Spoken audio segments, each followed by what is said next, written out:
সময় এসে গেছে, সময় এসে গেছে। গজওয়াতুল হিন্দ আমাদের খাড়া নাড়ছে, গজওয়াতুল হিন্দ এসে গেছে।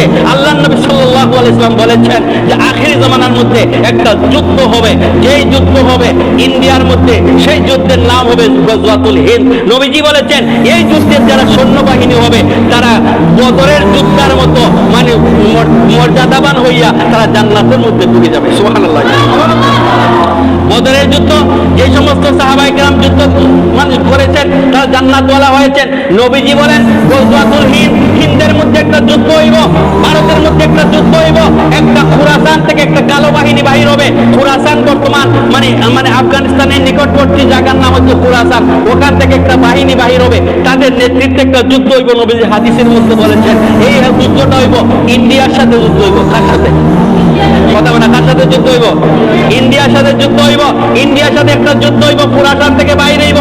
কোরআন আছে বর্তমান আফগানিস্তান সরকার ওরা হইল কালো বাহিনী। এই আফগানিস্তানের নিকটেই খুরাসান, ওখান থেকে সৈন্যবাহিনী চলে আসবে ইন্ডিয়ার দিকে।